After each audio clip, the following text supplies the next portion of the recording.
Okay, good morning everybody. This is Cinzia Deletis from EPR, European Platform for Rehabilitation, from Brussels. European Platform for Rehabilitation is the project leader of this Learnability project. I would like to welcome, first of all, the project partners, but also all the external attendees. We have a big list today, 29 people registered, but now we are in 22. So I hope that in the coming minutes the others are able to join. First of all, I'm here for a technical reason. I will follow this webinar, but I will not speak a lot. I will be here to facilitate the webinar regarding all the practical and technical requirements. The webinar is organized by URI, University Institute of Rehabilitation in Slovenia, and Andrea Zweiger and Alexandra Denza will chair and facilitate the meeting. So I will give the floor to them in a few minutes. I will explain a bit for the external participants how the webinar will run. First of all, I will mute all of you during the presentations to avoid any kind of noise. So please, if you want to ask a question or to have some comment, try to raise your hand by clicking the icons that is in the control panel next to your name. I will ask now to try to click on this button so that you know how to raise your hand. Perfect. Jérôme was the first one. Thank you. Great. Yes, so I will give you the floor as soon as I see the hand raised up. For technical reason, we are registering and recording the meeting. Also because, as partners know, the meeting is the webinar is an outcome of the project. So we will publish the webinar online on the EPR website. But please don't be shy, so try to ask questions and comments.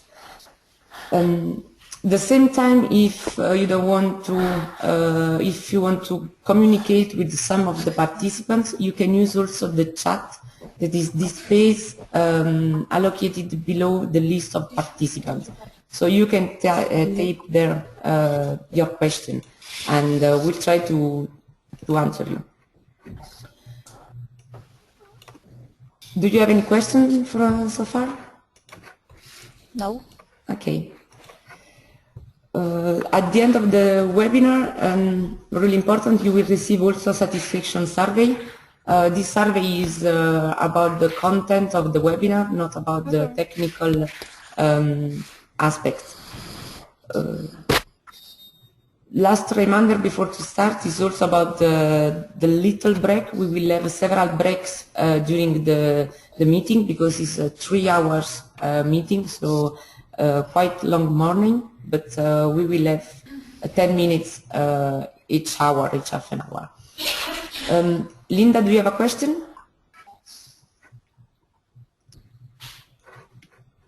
Linda?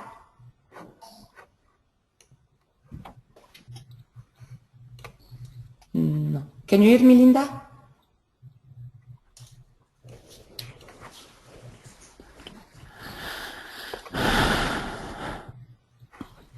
I think Linda is raising the hand, but I cannot hear her.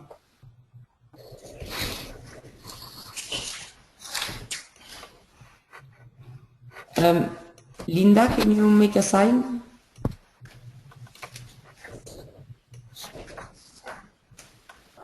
Well, I will ask you a question in the chat then.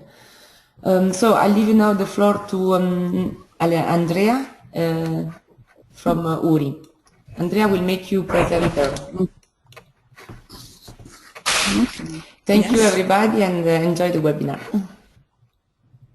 Okay. So now I will take control of the screen.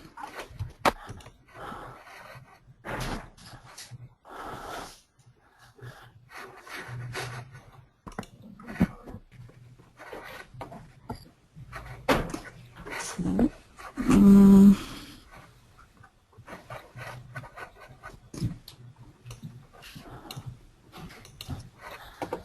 Okay, so now you can see my screen, I hope so. Yes. Yes. I would like to make it.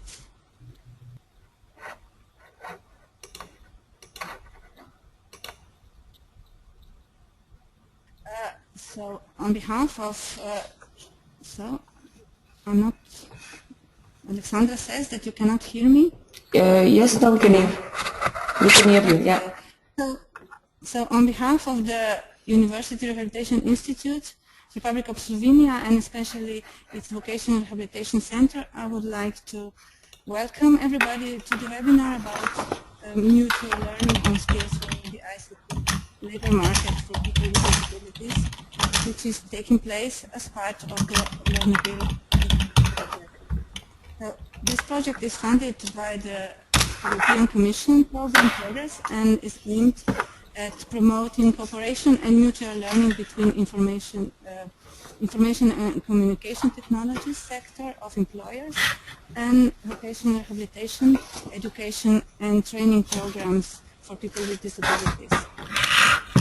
As you already heard, 6 rehabilitation, vocational education and training organizations, members of the EPR, they're coming from Ireland, France, Estonia, Lithuania, the Netherlands and Slovenia, and also 2 European organizations are participating in the project.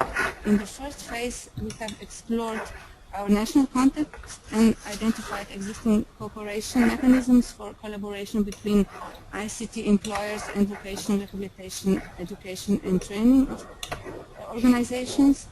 And we have also selected best practices, and at the moment we are organizing mutual learning activities in the form of site visits or and webinars. So we are hosting the second webinar, and welcome again also to everybody, and especially to the participants from Slovenia. And among Slovenian best practices, project partners have selected the case of supported employment of a person with disabilities in an ICT company. Through this case, through which the use of cooperation mechanism and strategies between all relevant stakeholders will be demonstrated. As you can see in the agenda, we will start with a brief presentation of the Vocational Rehabilitation Center in URI, and then continue with the program as it is stated there. And because the employer is not able to participate live in the webinar, and because also the employee preferred it that way, we have filmed the interviews with them instead, and we will show them at the end of this webinar. So all the time during the webinar you are encouraged to ask questions or give your comments by raising the hand, the little hand that you have already tried out. So you're really welcome to participate really as active as possible. And now we are continuing. Okay, with the presentation of our Vocational Rehabilitation Center. I will run several videos from YouTube, and it will take some time before they start. And I will show this one only for the background, while I will read something about the Vocational Rehabilitation Center here. So I hope it. Okay. Oh no, it will show.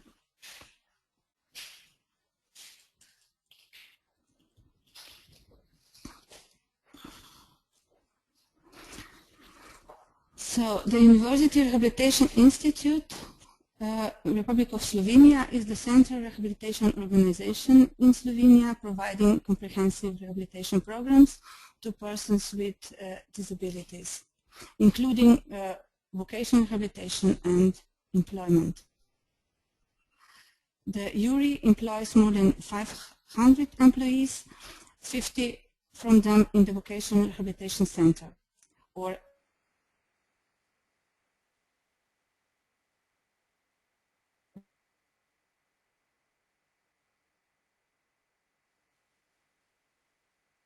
VRC. VRC is working. Main referral agencies include health insurance. That means that people are sent from their personal doctors, employment service, and pension and disability insurance institute. Services are conducted by an interdisciplinary team consisting of an occupational medicine specialist, psychologist, social worker, occupational therapist, special needs teacher for blind and partially sighted, and rehabilitation trainer or instructor. The VRC is working at two major locations in Ljubljana, in central Slovenia, and in Maribor with Murska Sobota and 2 units in eastern Slovenia. For the unemployed, the VRC provides services with 5.3 teams, which represent 30% of the national network of vocational rehabilitation service providers. One of the Ljubljana VRC teams is conducting vocational rehabilitation for the target group of blind and partially sighted for the whole Slovenia. Approximately 600 people with disabilities participate annually in the Vocational Rehabilitation Center programs for the unemployed. Their disabilities result from physical causes like trauma, neurological diseases, brain injury, musculoskeletal disorders, or mental health disorders, and blind and partially sighted. Their age is predominantly between 15 and 55, majority between 35 and 45. The average education is a 3 to 4 year vocational education. Most of them are long-term unemployed for more than 1 year. URI provides training of specific work skills to persons with disabilities, including ICT, predominantly through organizing the on-the-job training with employers, or referring their participants to formal vocational and educational programs, or to courses preparing them for the National Occupational Qualification Certification. These mechanisms are financed by employment service, but the latter in recent 2 years only exceptionally because of the economic crisis. The ultimate goal of the vocational rehabilitation process is employment or other type of social inclusion of persons with disabilities. The vocational rehabilitation program starts with a 2-week needs assessment that is performed by different professionals through mostly individual approach. Besides individual assessment and counseling, clients' functioning is evaluated also in real and simulated work trials, through which competencies in terms of skills and knowledge can be explored. Clients are active participants in this process and contribute their perspective and goals in creating of the individual rehabilitation plan. The individual rehabilitation plan is highly individualized and adapted to clients' abilities, education, interests, social circumstances, and situation in the labor market. Vocational rehabilitation process is applied by case management and empowerment approaches.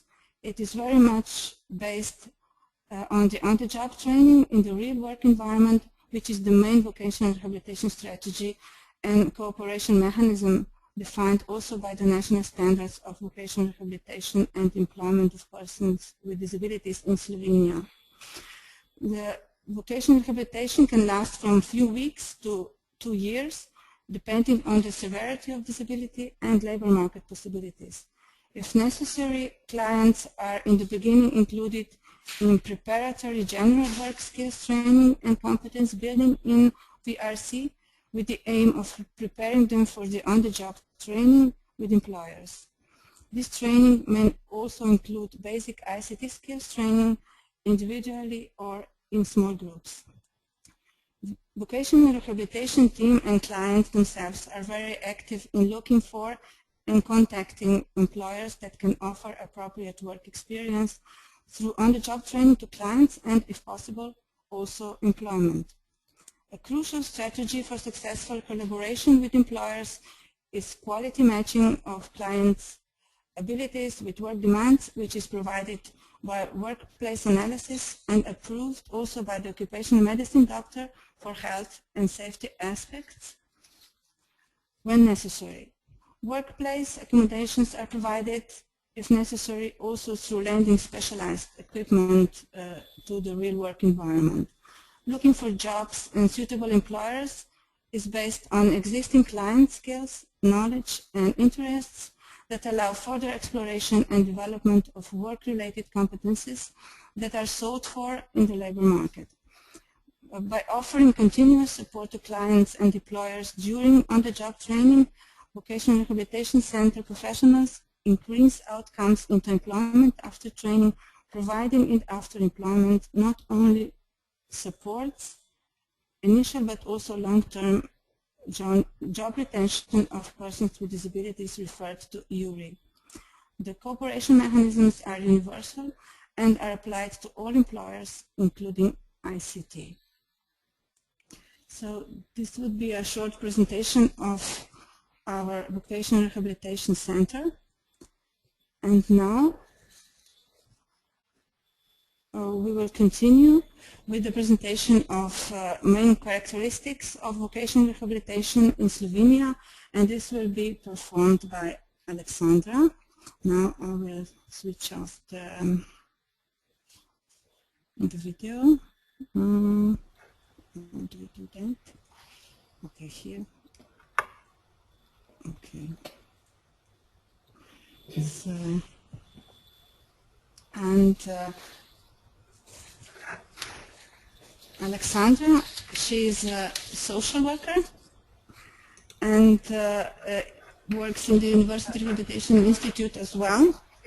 She is daily involved in collaborating with employers and in many ways, especially in initiating contacts, raising awareness about employment of persons with disabilities, informing about the possibilities of employing and training persons with disabilities, placing and supporting them in the workplace, especially on the on-the-job training.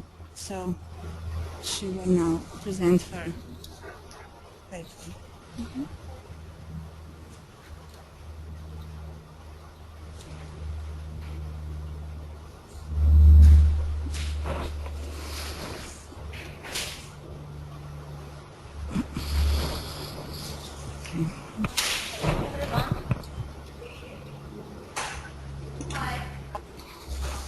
Okay.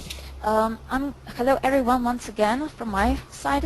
I'm going to present main characteristics of vocational rehabilitation in Slovenia, which is very specifically defined in the Vocational Rehabilitation and Employment of Disabled Persons Act.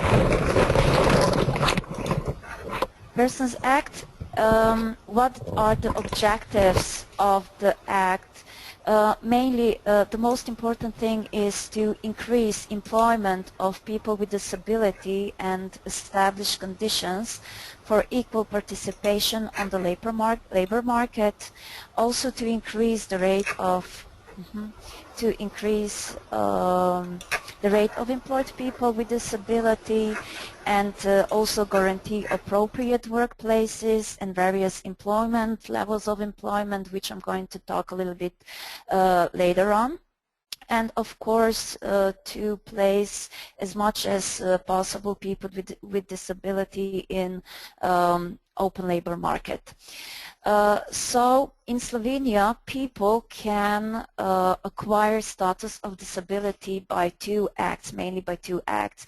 The first one, as you can see, is Vocational Rehabilitation and Employment of Disabled Persons Act, and the second one is Pension and Disability Insurance Act. The main difference between these two is that in the first case, people are first seekers of employment, are unemployed and are registered at Employment Service of Slovenia and don't fulfill criteria by requiring this status by the Pension and Disability Insurance Act. And when we do assessment in, for example, in our center, Vocational Rehabilitation Center, we do the holistical approach of the assessment. So we are trying to do assessment of a person's cognitive capacities, physical capacities, working capacities, psychosociological capacities, and also how this person can function independently and competitively in open labor market, if this is possible. And if we see, and of course, nonetheless, there are health issues and limitations in regards to all that I mentioned before. So if we figure out that the person has a lot of problems, we write down a report about that the rehabilitation committee gives a positive expertise that a person can acquire the status of disability and also a right for vocational rehabilitation, in which network a person with disability decides to work with. In regards to the status of disability acquired pension status by Pension and Disability Insurance Act, the Pension Committee only looks through working capacity of that person, through their health limitation, and they are not interested about other things as in the first act.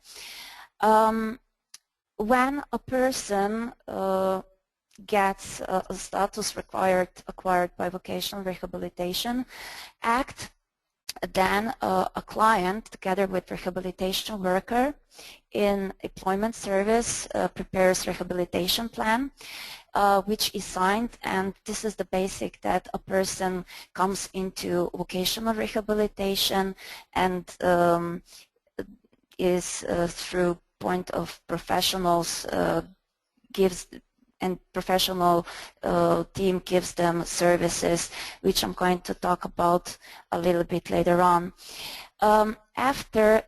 Before the end of the vocational rehabilitation, we do assessment of workplace efficiency of a client, and the outcomes are, as you can see, two. People are either employable in sheltered employment, supported employment, employment in enterprises which employ people with disabilities, open labor market, or appropriate workplaces. And if the outcome is that a person is unemployed, she has a right to participate in community workplace. I'm going to continue with the services that we offer. There's something, okay. I'm going to continue with the services that we offer our clients in a Vocational Rehabilitation Center. The services are alphabetical ordered from A to O. And as you can see, the first service is counseling, encouraging and motivating an active role of disabled persons. This is, I would say, very important service because a lot of unemployed people are long-term unemployed, some of them even 10, 15 years, and they lost their insight in their capacities, or their self-esteem is very low, and they're afraid that there is no way they can get back into the labor market or find for themselves appropriate work.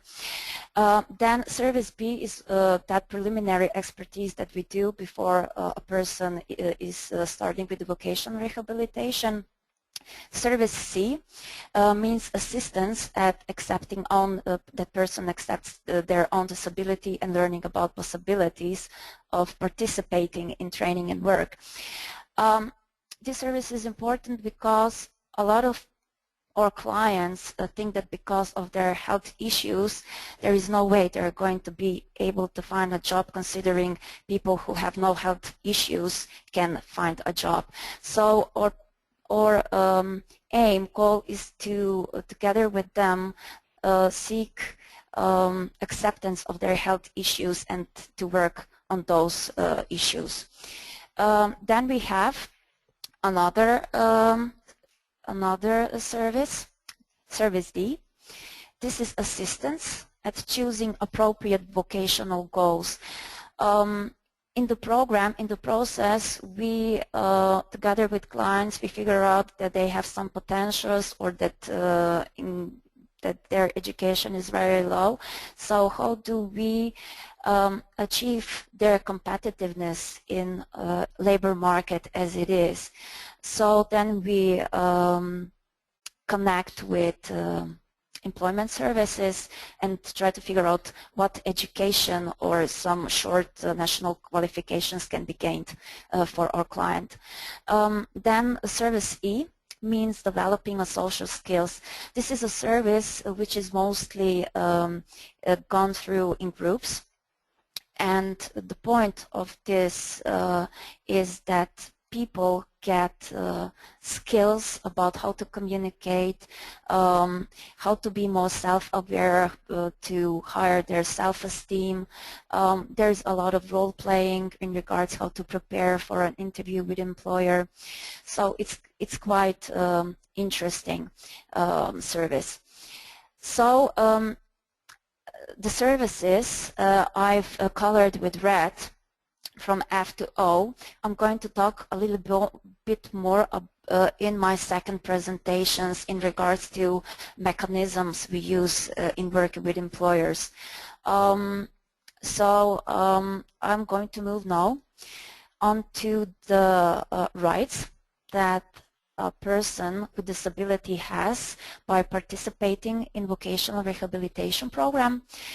They get reimbursement of public transportation costs, financing accommodation costs by 20% of minimum wage, and this is in cases when a person comes from other parts of Slovenia and have difficulties coming into the program on daily basis.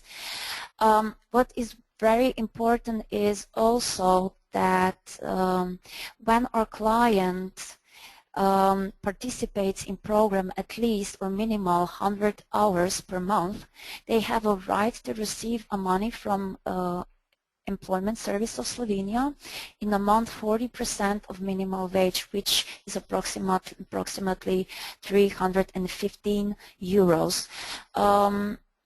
But I think I should point out here that they only receive this money if they don't have any other income regarding their status of disability by any other act. So I'm going to move forward. In regards to the work evaluation, we have different levels of employment. One of them is that they're employable in open labor market. So this means that their effectiveness in work process is 100%. But then we have clients whose effectiveness in work process is above 90 to 95%. And in this case, we talk about employment in enterprises who employ people with disabilities. And in regards to that, employers who employ our clients receive 10% of subsidies in minimal wage. Then we have supported employment, where employers get 20 or 30% of subsidies minimum wage, depending on, of course, again, on their efficiency, effectiveness in working process, which is above from 70 to including 90%. What I would like to point out in regards to supported employment, that those workplaces are in open labor market companies or enterprises. Because people don't, because our clients are not 100% efficient, employer can also receive a support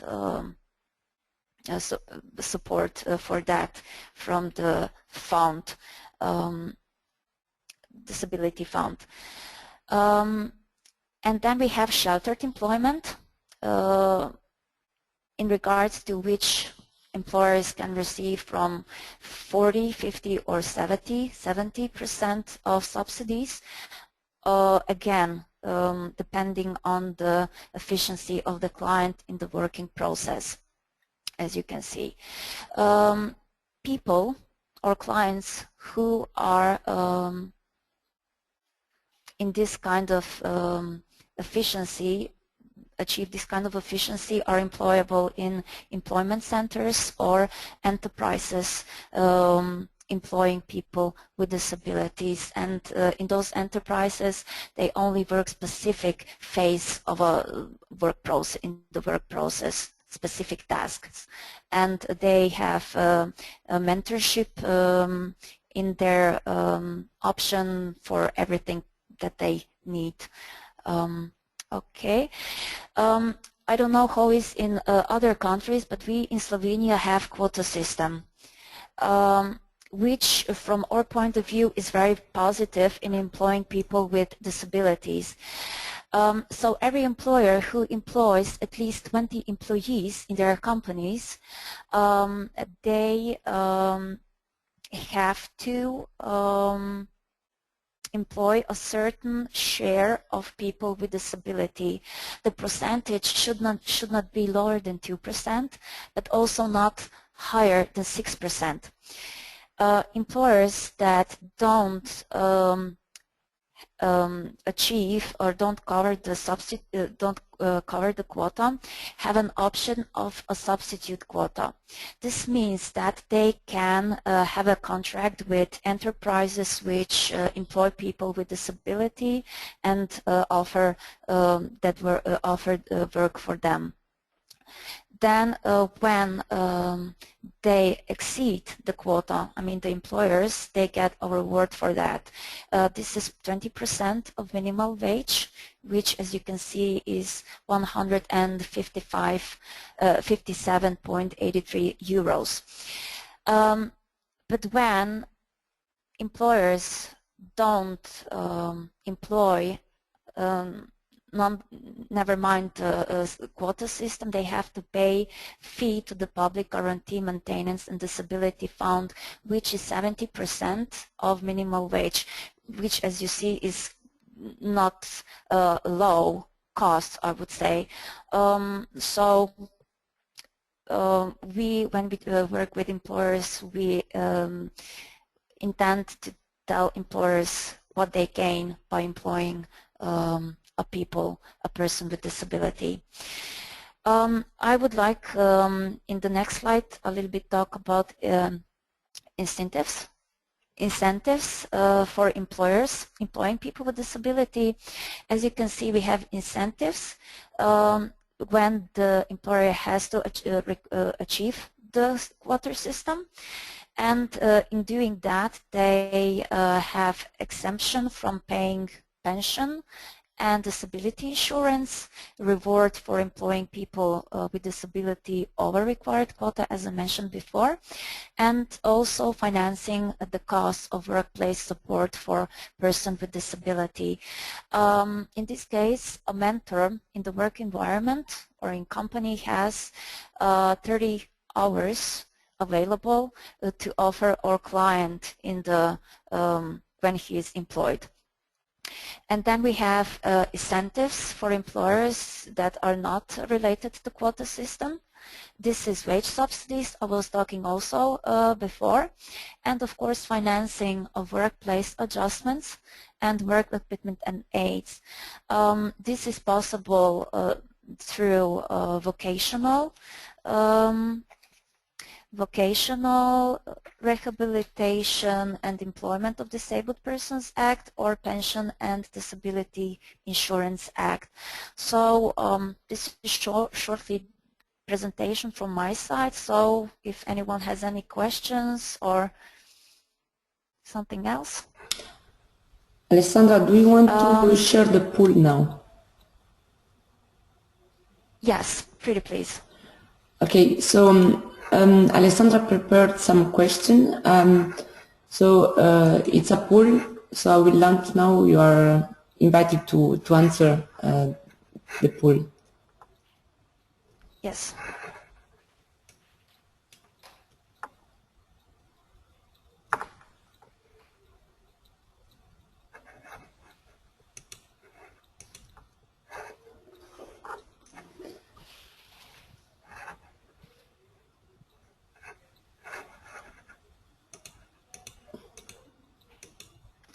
Does anyone want to comment or ask a question?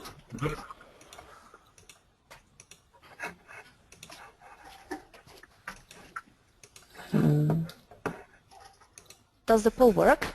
Yes, Raza has a question. Raza, you unmute yourself. Yeah, great. Yes. Hello. Okay. Hi. So quota, the quick poll works. I answered her question. Yeah. Okay. And Okay. I have one question about, you mentioned that some employers belong to quota system and some are not, do not belong to quota.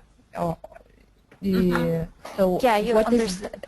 what is Yeah. the difference? There. How should I explain? Yeah. They're not required to achieve that quota. Oh, there is a lot of noise. Yeah. Okay. No, so Andrea please. is talking. Yes, go ahead. Okay, now you can hear me. Yes. When employers employ more than 20 persons, they are obliged to fulfill the quota. And this is the primary condition. But they can also decide not to fulfill the quota by paying into the disability fund or by signing a contract for a subsidy or substitute quota with an organization that employs people with disabilities or an employment center or other kind of or sheltered employment center or something like that. Did I answer your question? Yes, thank you very much. Okay. Okay. So, Does anyone has other questions? have you filled in the poll? Yes, the first question has been answered. Now we are on the second question. Okay. So Everybody needs to answer. Yes, Ron? Yes, welcome. If the first answer was no, we don't participate in this one? No. Yeah, Okay. then, or perhaps you can give some answers later on about what your opinion about the quota system. Okay. We have other two questions related to this topic. So does I will stay with you. Okay. David has a question. Okay. Yes. No, I just wanted to tell you that in Ireland there's no private sector. There's no quota in the private sector. Okay. There is a quota in the public sector of 3%. It's not very well monitored. Not very strict. With us, the monitoring is quite strict. It's performed by the Disability Fund, who is really monthly following the employers in relation to this. And they really have to pay in the fee.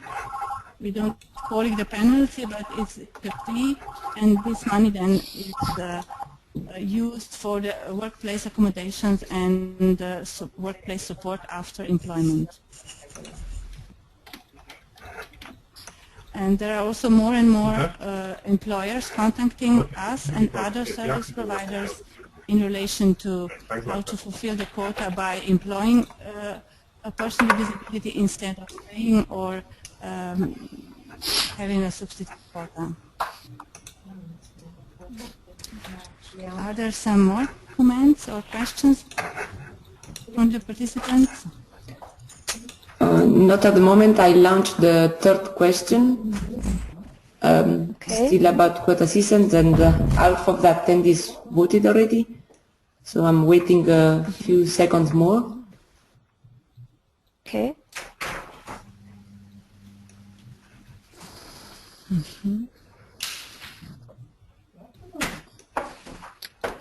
Does anyone still need to vote to this quick poll? No. Okay. So, Okay. yeah.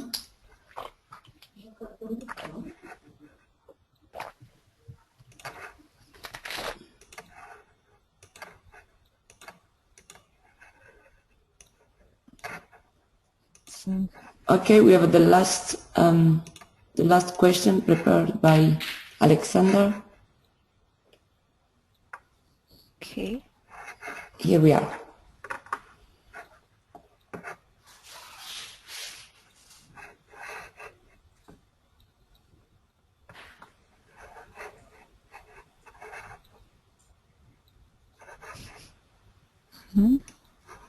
Yes, people is voting.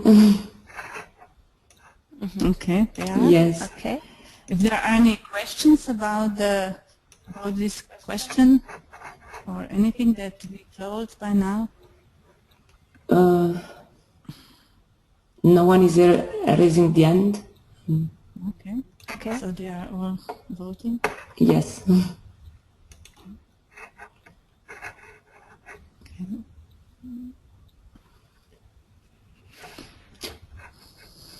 Well, it seems that most country there are the wage subsidy. Yeah. A subsidy.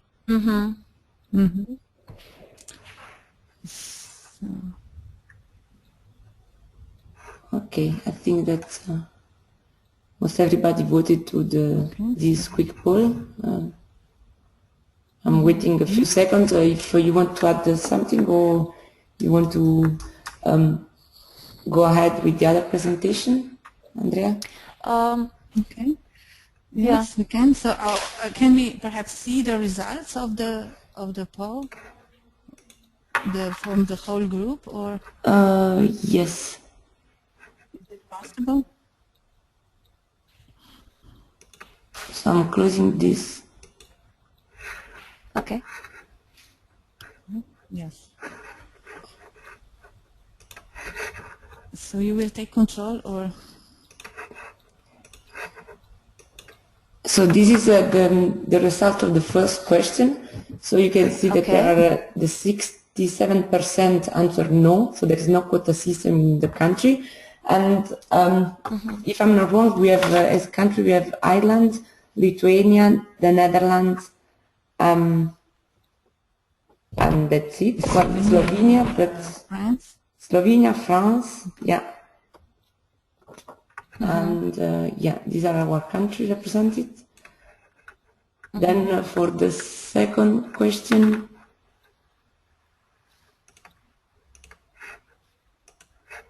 I will share the result now. So if there is quota system, did the employment of people with disability because of it increased? 86% answered yes. And of course, people that answered no, they didn't answer to that question. Yes. Question number 3. Do you think quota system is a good approach in employing people with disability and raising awareness in employing people with disability? Yes, 94%. So, high score. And the last question about the incentives available in the countries. 100% an answer wage subsidy, and then workplace accommodation and the professional support of the third position. Does anyone want to add anything else? Please raise the hand because otherwise Someone like to comment on? Yes, David. Just a second, I'll give you the floor.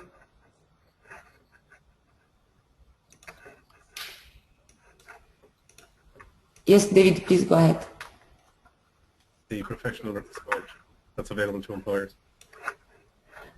Sorry, David, can you repeat the question? You were muted.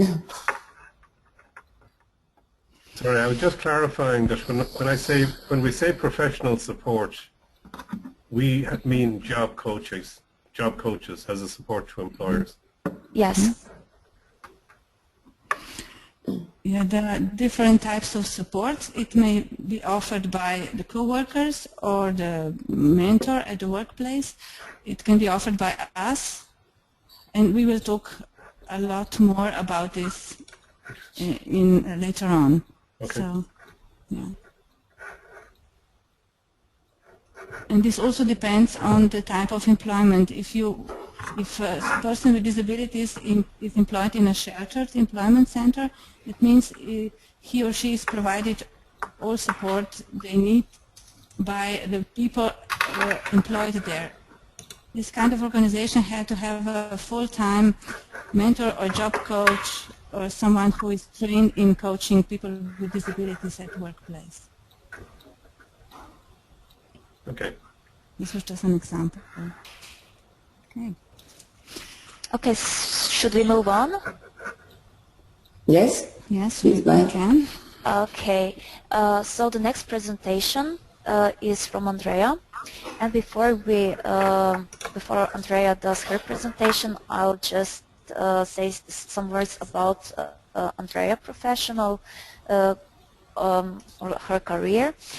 So Andrea is an occupational therapist. She works in URI quite a long time.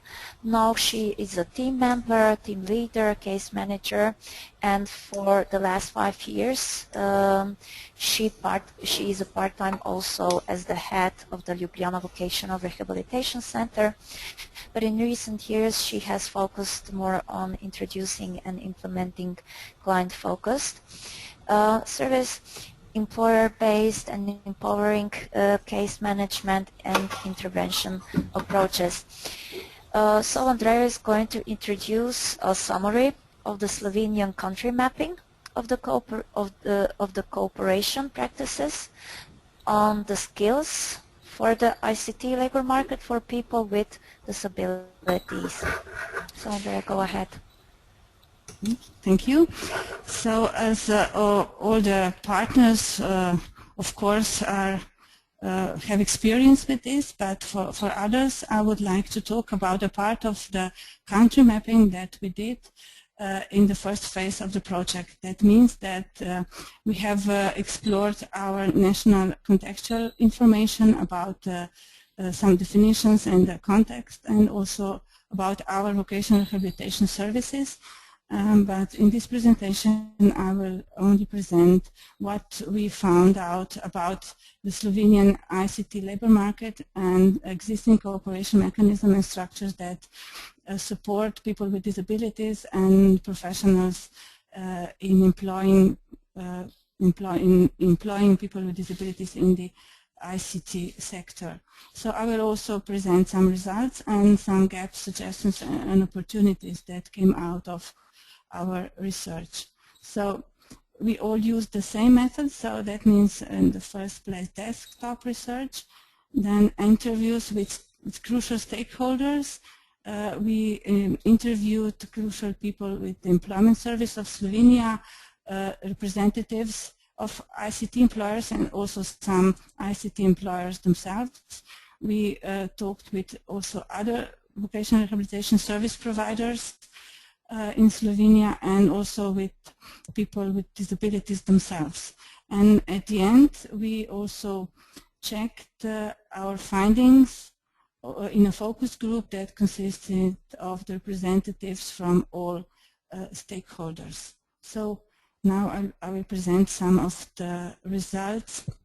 So as also our Institute for Macroeconomic Analysis and Development, there are the main features of the labor market in this area is the continuous increased demand for sufficient and also sufficiently qualified workforce, that there is a lack of graduates from the ICT education to cover the needs of the sector, and they also have found out that the skills that students and get in the education do not always match the needs of the employers.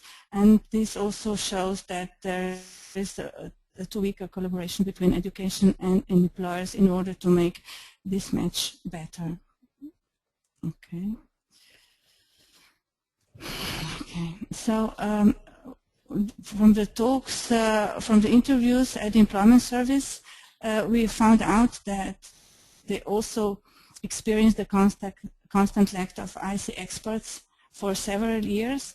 They have they do some activities inside of their employer counseling service, where the employer advisors contact employers, they explore the opportunities and try to connect job seekers and employers. So what they also see that the employers mostly seek specialized high level of skills and knowledge that is not sufficiently offered by the formal education, which is also not always the most important prerequisite, and that they experience the competition between employers, and that recently, especially in this year, the job offers from ICT sector are increasing in relation to other job offers. And they also think that it is not only the ICT sector that offers ICT jobs, but that there are also a lot of ICT jobs in other sectors that we can explore.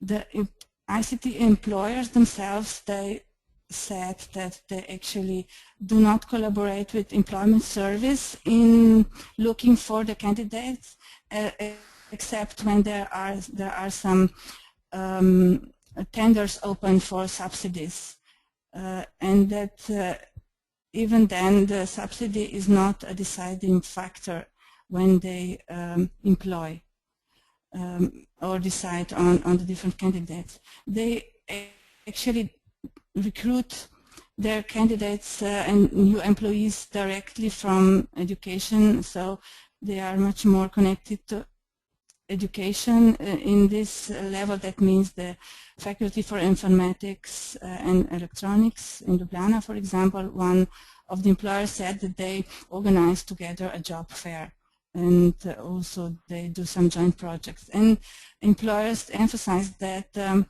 they collaborate with their candidates already during their studies, so they do a lot of employment through student work.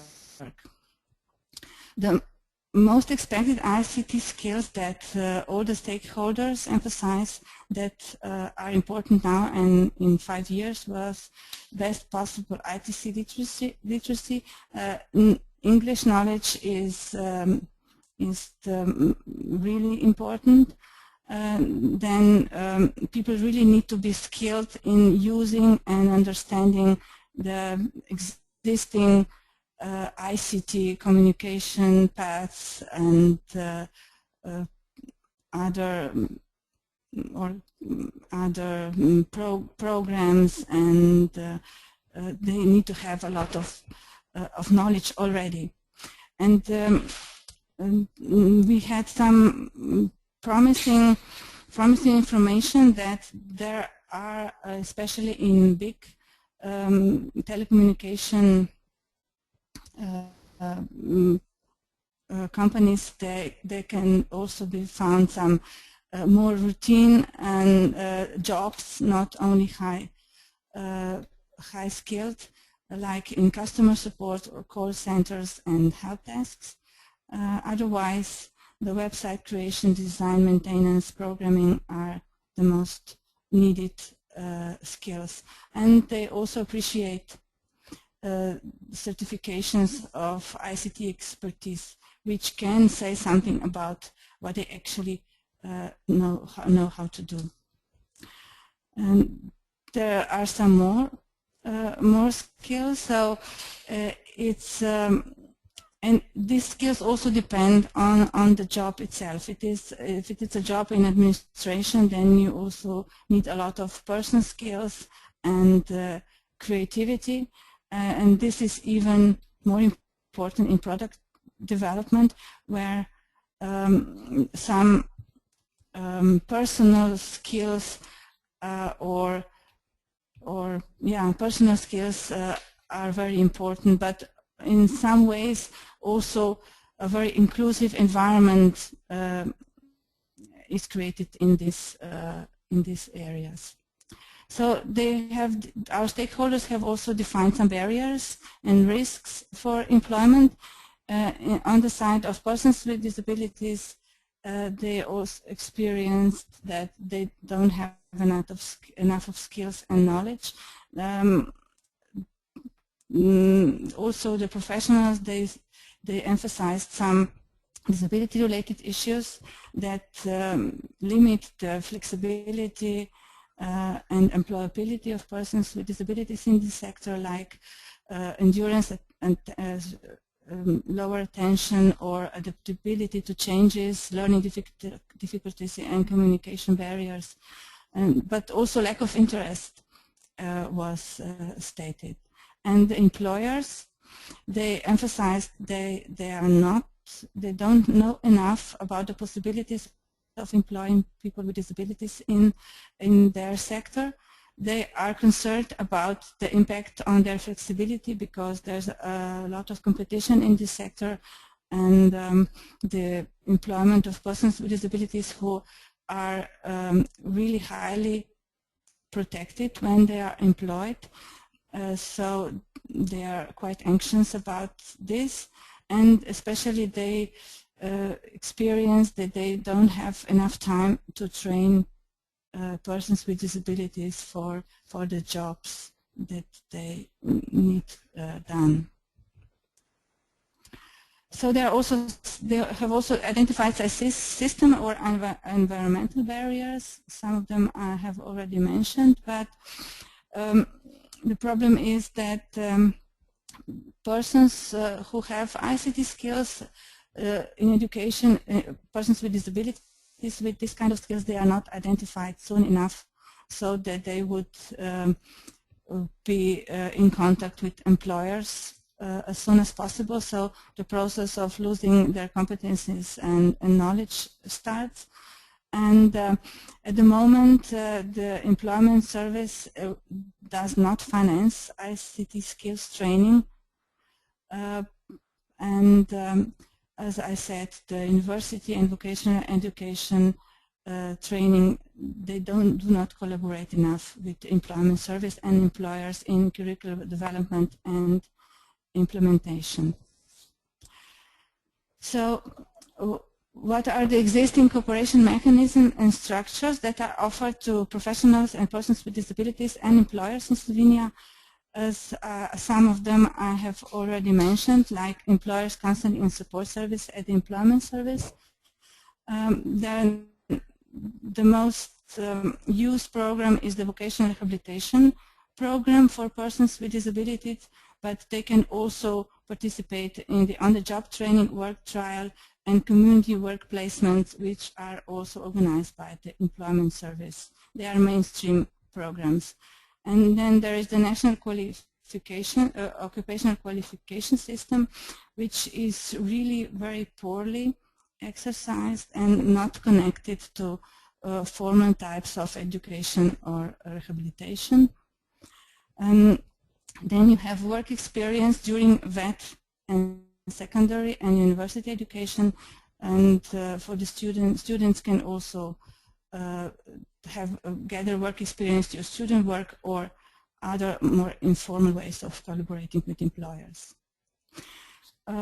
We have also looked for some results of our collaboration with employers during vocational rehabilitation in URI and Slovenia. and also some outcomes into ITC jobs in our service. So on the national level, the Development Center for Vocational Rehabilitation follows the number of, we have to report the number of employers which we collaborate with in the vocational rehabilitation process. And here you see some numbers. And the Vocational Rehabilitation Center in Uri here presents quite a big proportion in the national network. And we also follow up the numbers of persons with disabilities that participate in the on-the-job training with employer during the vocational rehabilitation. Here you can also see the numbers for our center and also for the whole network in Slovenia. So these numbers are quite high, given that, for example, as I said, we have 600 people participating in the vocational rehabilitation process annually, but more than half of them are in the assessment program. So it's from about 300 people that participate in the rehabilitation. Almost everyone is also participating in the on-the-job training on the annual basis. Now, okay, this we have also explored some outcomes to ICT jobs in our service in Ljubljana. So as you can see, there are about 11% of all outcomes are in the ICT. That means computer work and design workplaces. So given the fact that actually the ICT sector is also in Slovenia growing, these numbers should be higher, and we hope to based on this understanding that we got from the participation in this project, we can make these numbers higher.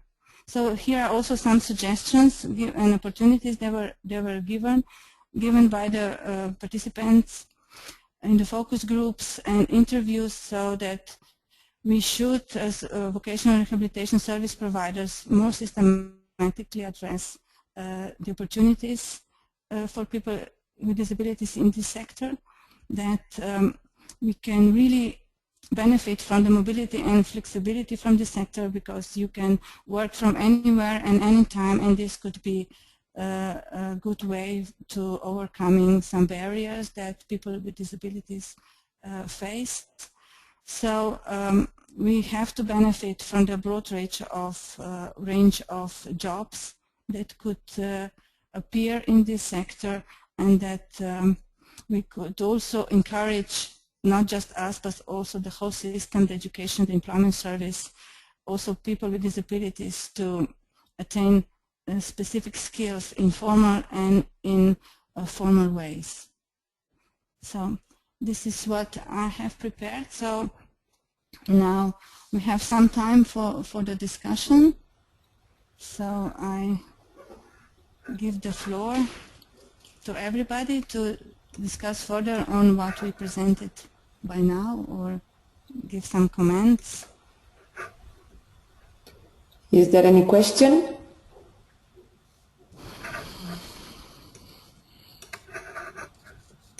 Okay. Please raise your hand. It seems that someone, yeah. It seems that I don't have a question here. So. What about the country mappings from other partners? Do you have any comment on our findings? Are they similar or different from yours?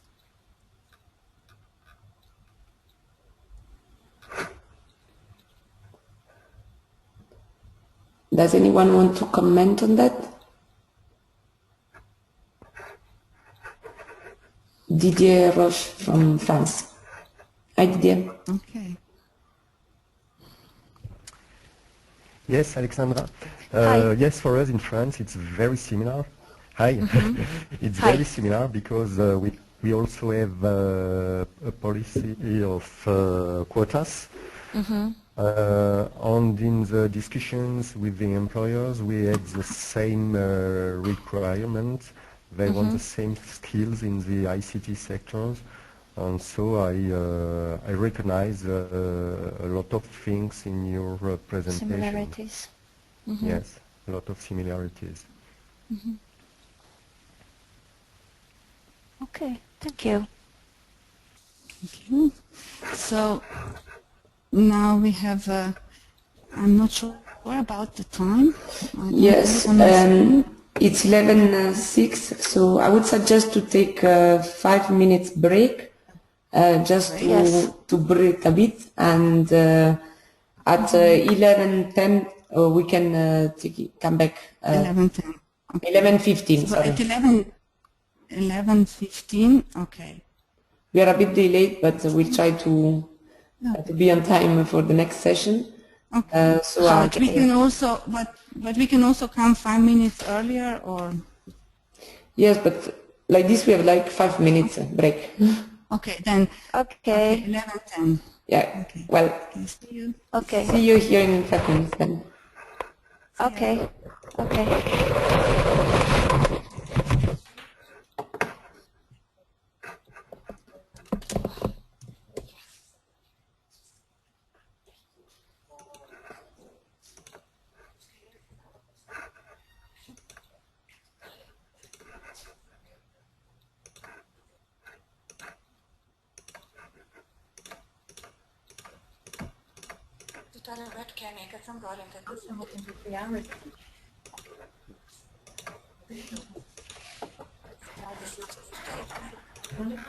And all of that has been discussed.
Se sliši.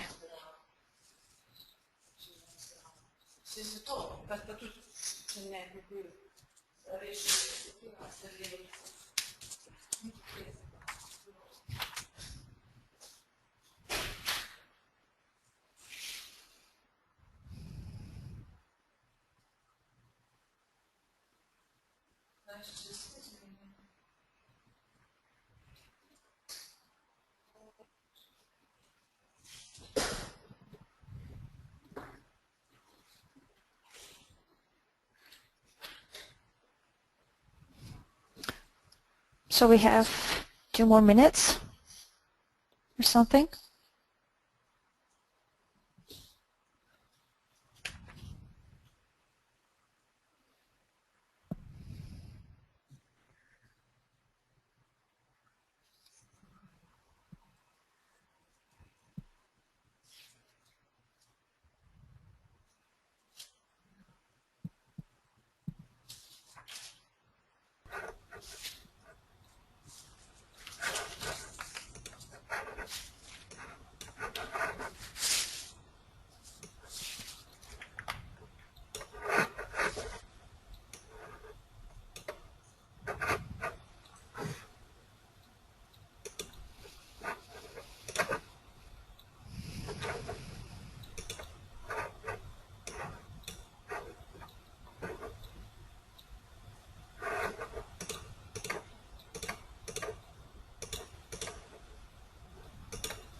So should we move on? Yes, just want to check if is everybody back? Okay. Yes. Yes, Andrea, I switch off your camera, so you should switch on if you want.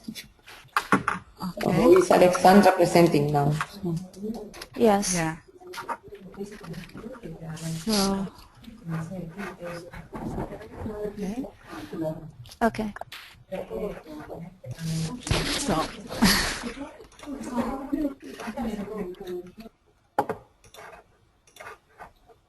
Okay.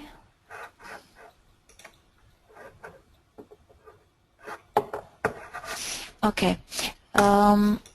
In my presentation on the job training and collaboration with employers, I'm going to talk about more in details about those collaboration mechanisms with employers, and those activities I put in 14 activities, and the first of those activity is labor market research. From my point of view, I'd say this is quite demanding and intense part of our activity.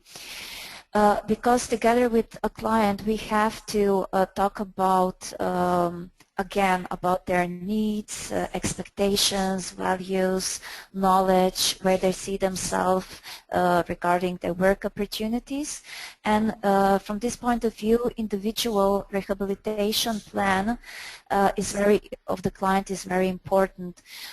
So we search different social media, television, radio, internet, newspaper, different conferences, also profit and non-profit sector, then also our private, I don't know, contacts. Also, we talk about offered a new training with employers that we already know, information from other vocational rehabilitation professionals from other units. So it's quite demanding, this first phase. The same as the second one, contacting employers. We usually have individual approach together with the client. So we always put it down with the client how we are going to contact employer, what are we going to say, how to talk about the disability if the employer asks. So they should talk about their disability in a positive way, what they can do no matter their disability. So we telephone them, email them, also organize personal meetings together with clients sometimes, informative letter, conferences, also career fairs are very important in this part. So the third activity is work analysis. So when we find an employer that is suitable for our clients' needs, work capacities and health issues, together with occupational medicine doctor and other team members, this is usually social worker or occupational therapist or rehabilitation technologist, we compare what the work environment offers and workplace in itself and the needs of our client, and then we try to figure out how to compare, how to match those variables. Then fourth activity, developing a job description. In this task, we try very specifically to analyze the work task our client can do. Sometimes there is very short opportunities for our clients, but later on it shows that they can do other tasks also. So when all three parties decides that we are interested to collaborate on the job training, we also do workplace precaution, which is done by our occupational medicine doctor, so that we avoid any possible risk further on regarding their health or any other issues that our client could have. And also we see how a workplace or environment should be adopted if the need of our client requires it. So in the seventh activity, we sign a three-party contract on the job training. And this contract, we describe the duration on the job training, which is from 1 month to 6 months, sometimes even a year. It depends on clients' characteristics, his efficiency, learning process. There is also mentioned who is going to be a mentor from the employer side, who is going to be a case manager from our side, from URE, and other obligations for our client, us as a vocational rehabilitation professionals, and also for employer himself. In the 8 activities, this is actually a new activity that we began 2 weeks ago, I think. This is a contract payment for mentors, which before was not detailed or possible. Can you hear me? Yeah? Okay. So the mentor also signs this contract, and from our side, the general director. And the conditions that a mentor gets payment for his support to our client during the on-the-job training is that he offers this kind of support to our client at least 14 days per month. And in regards to that, he receives a reward or payment in 80 euros. Okay. Next activity is lending adapted equipment. In terms of blind or partially sighted, yeah, or other physical limitations that our clients have, we try to lend our equipment, and in regards to that, the specific document is signed where it's in detail described what kind of equipment it is and for how long that equipment is going to be on the job training with our client. What is very important during all on-the-job training is support to the client and also employers. This is in terms of counseling, legal information, evaluation of work tasks, where are the problems, what can we do that a client comes that our client achieves stability in work results. So it's also quite demanding. It's individual approach with our client as also with our employer. I also mentioned in the activity before collaboration with our client and employer. This is also in this 11th activity is more detailed described. It is on weekly basis, daily basis, monthly basis. It depends on the need and the problems if they occur in the process as whole. When the on-the-job training is finished and the person achieves a certain efficiency in the work process, we do final evaluation, establishing, as I said before, work efficiency, need for support, and workplace adaptations. In regards to that, we also say, and this is in terms of supported employment, how much of, I don't know, counseling or support from a mentor in work environment our client is going to need when he's going to be employed in that company. So we do that in very detailed in plan for our client and also for the employer, and also the technical support if there is, I don't know, adaptation for tables, I don't know, or chairs or computers for blind people or visual parted yeah. So in the next step, we do also counseling, give counseling information to employers how to proceed, different the documents regarding to the wage subsidies, reimbursement of costs of workplace adaptation and supports to people with disability, who they have to contact.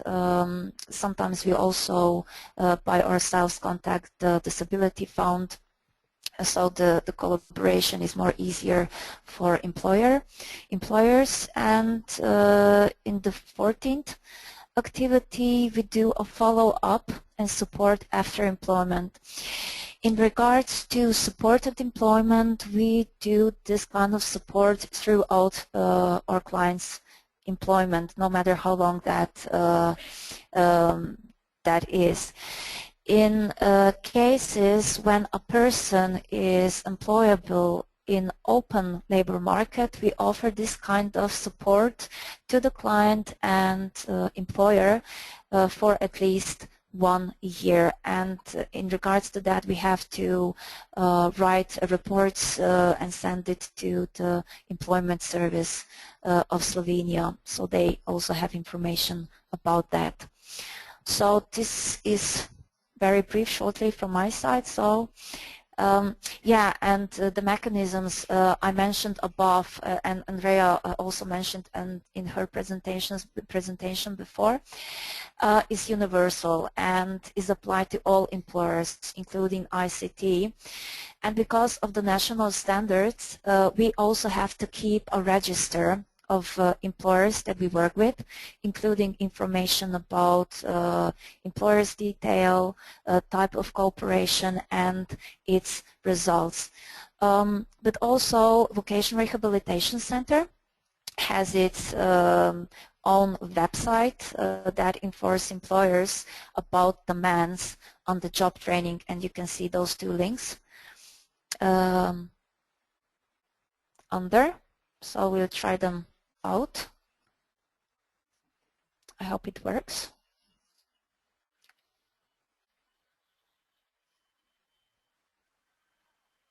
We are waiting to upload.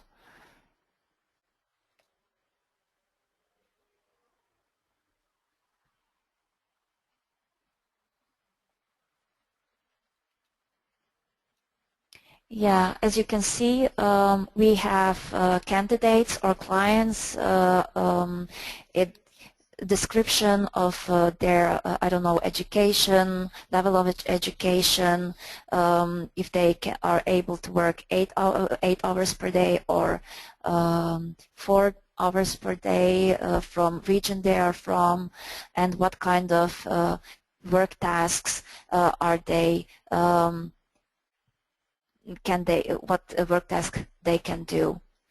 So the employer can come to this website and see if any candidate is compatible for their work task that they offer. Okay. Any questions?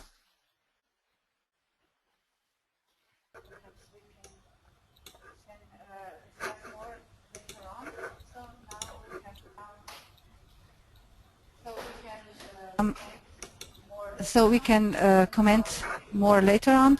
And now we have come to the presentation of the support that we offer after employment to persons with disabilities and employers. And this will be presented by Valentina Brezel.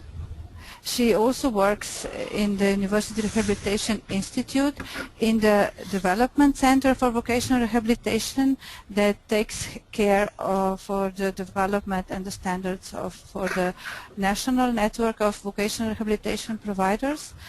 She also has more than 10 years of experience in providing vocational rehabilitation services to people with disabilities, performing programs for less educated adults, unemployed persons, and other vulnerable groups. She is a pedagogue by occupation, and she, yeah, this is so.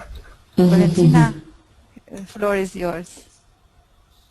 Okay, so now we will give you the floor.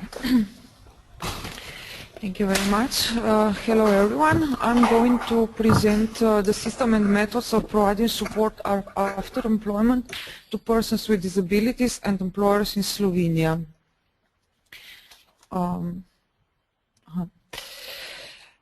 Supported employment was introduced by law in 2006, and it is defined by Vocational Rehabilitation and Employment of Person with Disability Act as employment of person with disability in regular work environment with professional and technical support to person with disability, employer and work environment. We believe that provision of good support and on and off the job is crucial for retaining employment. For supported employment, following conditions should be fulfilled. First, person with disabilities should have decision on employability in supported employment, which is issued by Employment Service of Slovenia, and it is based on vocational rehabilitation findings. Employment contract with employer in a regular work environment should be concluded. Individual support plan should be prepared. Professional, technical and personal support should be provided to persons with disabilities, employers and work environment. Work efficiency of persons with disabilities should be above 70%, and the assessment of workability is based on the comparison of work results between employee with disabilities and one without disabilities. Then person with disabilities should be trained or qualified for performing concrete work tasks, and he or she should be motivated and should have appropriate personal characteristics. And the last one is that employers should be prepared for collaboration in the process and for workplace and work environment adaptations. As I already said, we provide supported services to persons with disabilities, employer, and to work environment. And to persons with disabilities, we provide services such as informing, consulting, counseling, and advising. Another service is psychosocial support. Then there is monitoring. This service is important to identify potential problems or changes before they become a crisis. Another service is assistance on the job, such as carrying things, reading, travel assistance, sign language interpreter, and similar services. Then there is development of personal work methods, technical support, and workplace adaptation, like suitable tools, assistive technology, aids and adaptations, and other adaptations. Another important supported service is also crisis intervention and also assessment of work performance. And again, important is also providing support also wider, with that I mean outside of the workplace. To employer and working environment, following services are used. Again, informing, consulting, counseling, and advising. Then supporting employer in making procedures accessible for persons with disabilities. Helping employer to accommodate diversity in the workplace and to successfully include persons with disabilities. Technical support and Internetna povezava izgleda dol padla. Nimam več Aha. povezave. Jaz ne slišim nič. Yes, what's happened, Andrea? Okay. Hello? Aha. Do you hear me? Yes, we can hear you. Okay. What's happened? Okay. Oh, just We didn't hear you. yeah, we weren't sure. Yeah. Okay, everything is okay. Yes. But you heard Valentino's presentation? Yes, all the time. Yes. Okay, everything was All the fine. time. Okay. The only there is someone switch off the camera on Andrea's computer. It's the only. Camera is switched off in your computer, Andrea. Oh, here. No, it is. Okay. Valentina, you can go on. Yes. Okay, so we continue with supported services for employment and work environment. Another service is counseling and supported crisis situation, deterioration of health conditions, and changes on workplace and similar things. Then supporting co-workers to support the person with disabilities as much as possible. And very important service is also developing of natural support. If we could continue with duration of, just a second.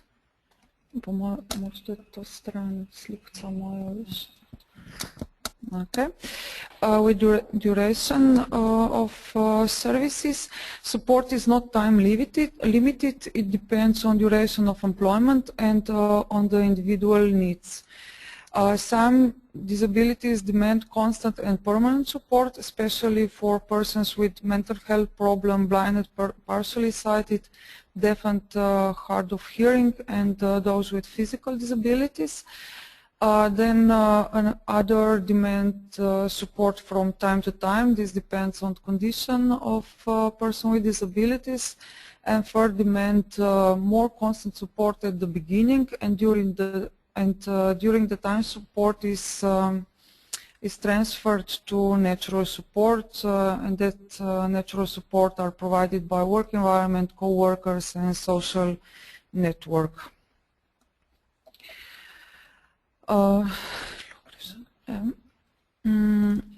Before, I have already mentioned individual support plan, which is prepared for each person with disability in supported employment. This individual plan is dependent on the individual needs of the employee, consists of type and level of support, how often support is provided, and who is responsible for what actions. It should be agreed upon all parties involved, so employee, employer, and professionals should be actively involved in the planning. It should address work issues as well as personal issues that could affect the employee's performance at work, and it should also encourage workplace independence and progression. It is based on assessment of person with disabilities abilities, competencies and interests, vocational profile, organizational culture, and work environment requirements.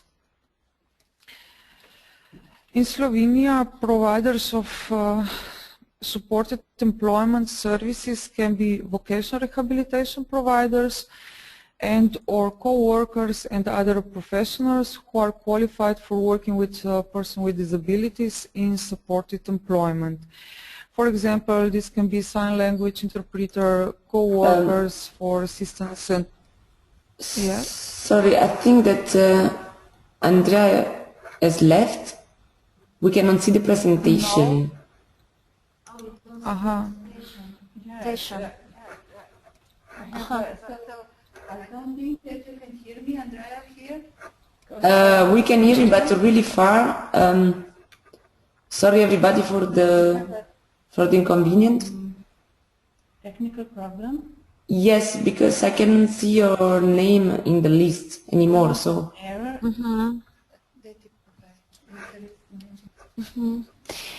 Can you hear Andrea? Andrea is very far away. Andrea? She is really far away. I think that we lost the connection. But do you hear me? This is Valentina speaking. Yes, yes. No. Yeah. Valentina, I can speak, I can hear you, but we cannot see the screen. On my computer? They cannot see the screen. Yes, because there is an error occurred. You have to... I have disconnected. Please join the webinar. Yes, sorry, join the webinar. I have to We will start again. Greš na mail.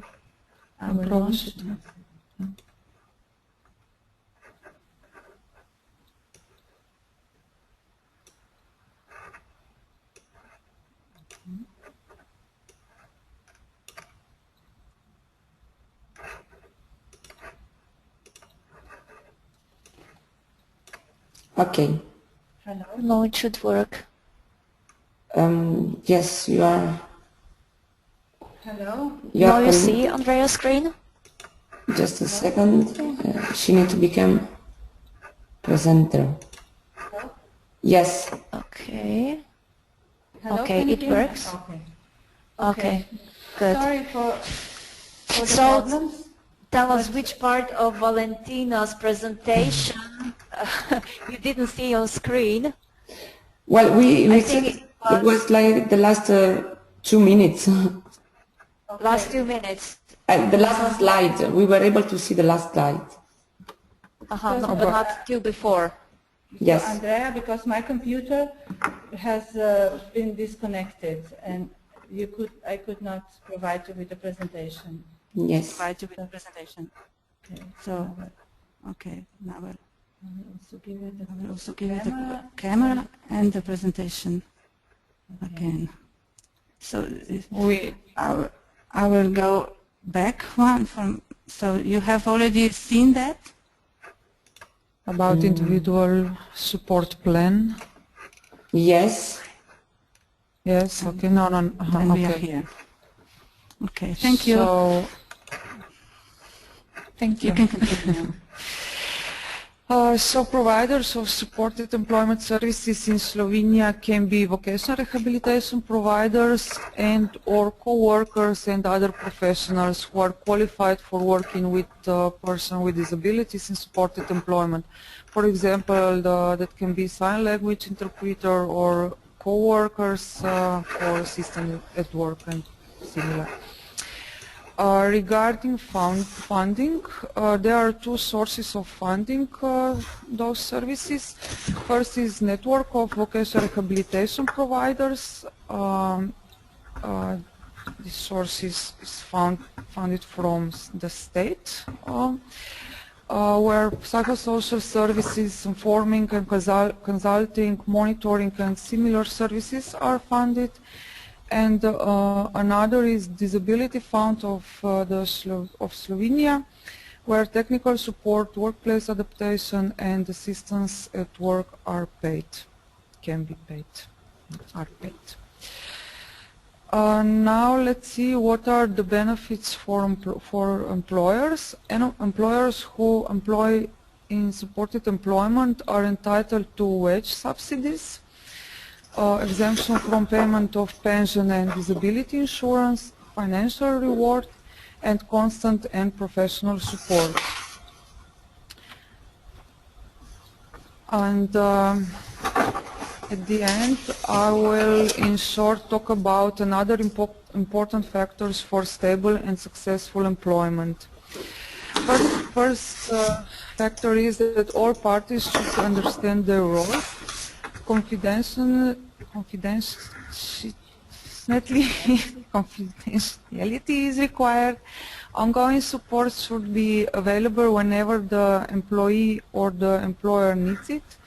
Do not allow the process to be more important than the person. Job support and assistive technologies used should be discreet and fit into the company culture. The appearance of professional worker can be stigmatizing for the employee with disability. So avoid visiting employees and employers without good reason and appointment. And natural support by co-workers need to be encouraged and facilitated, and also support by family, friends and important others that can be people or different institutions. So this is all from my side. Thank you very much for attention. Thank you, Valentina. I have prepared another poll. So we have prepared another poll. Yes. Now I again have problems with my screen, so... No, it's fine, we can see it. Now I have it. I launched the poll. Yes, okay. Yeah, so now we have prepared another poll. If we have time, okay. So if you have, we take some minutes to answer this poll as well. Yes. So this first question is, are you familiar with the measure of supported employment in your country?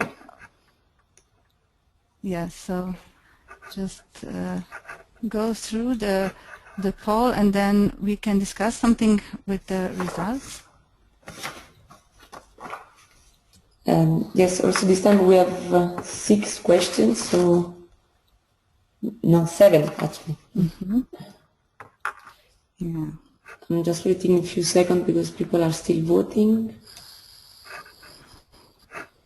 Okay, I closed the poll. I will launch the second one.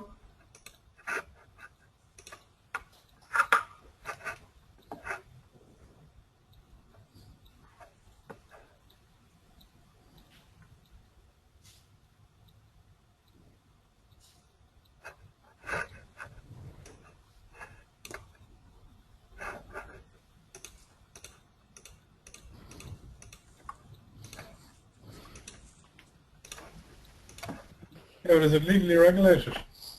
Is it legally regulated?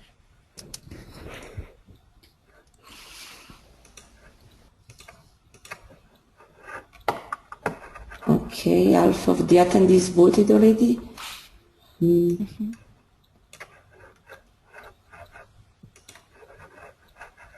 Just a few seconds more.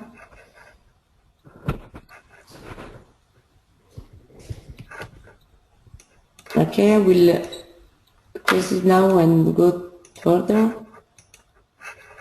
with the third question. Who provides the support to people with disabilities and employers? Vocational education and training of vocational rehabilitation providers, specialized services, others.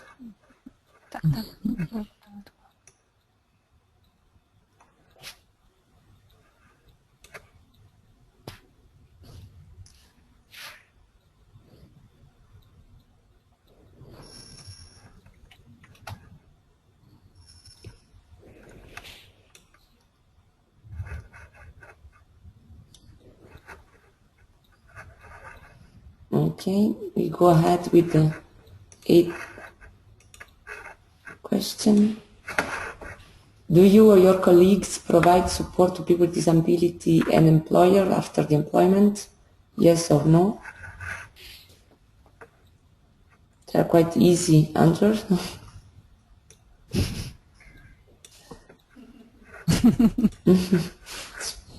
To be quick. Yeah.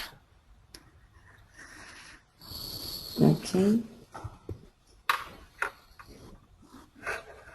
And we still have 2 questions. I'm still seeing people voting, so a few seconds again.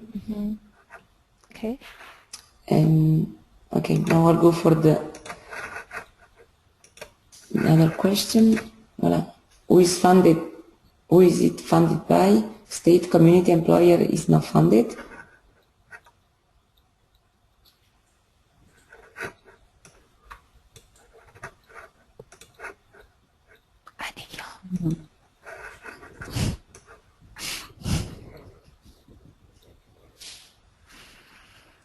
Okay, the answer is quite clear. So the last question. Okay, please answer. Do you find supported employment a good measure for enabling people with disability to get and retain employment? Yes or no?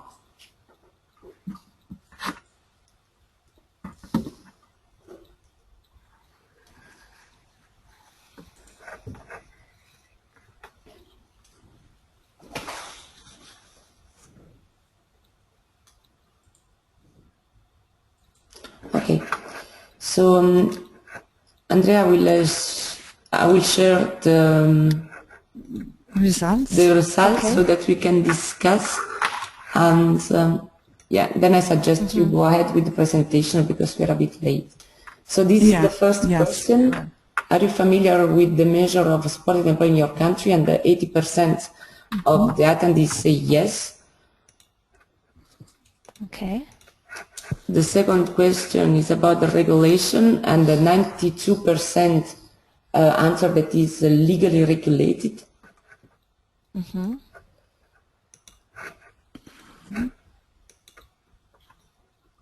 Here we have 50% answer that vocational education training and vocational rehabilitation providers provide support to people with disability. The other 50% is provided by specialized services.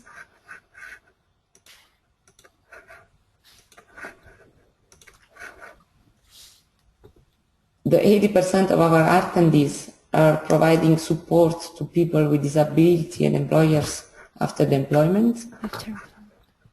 Yeah, this is after the employment. And about the funding, well, there is a 7% for community and employer. Otherwise, the funding are provided by the state. And last question, there is like 100% about yes, supported employment is a good measure to enable people with disability to get and retain employment. So please, if anyone want to comment on that, who have a question, please raise your hand. Are there any comments from the participants as well? Otherwise, so I think these were quite interesting findings from the poll. Yeah, I didn't. So, there is anyone commenting, so you can go ahead with the video presentation. Okay. Okay, I will just now we have a introduction to the case study. Then we will have a short break, perhaps just 5 minutes, and then we continue to the end of the webinar, if you agree. Yes, for me it's fine. I hope that for participants too. What about everyone else? Yes. Okay. I don't have any comments, so please go ahead. Okay. Now, in order to illustrate how the cooperation mechanisms and the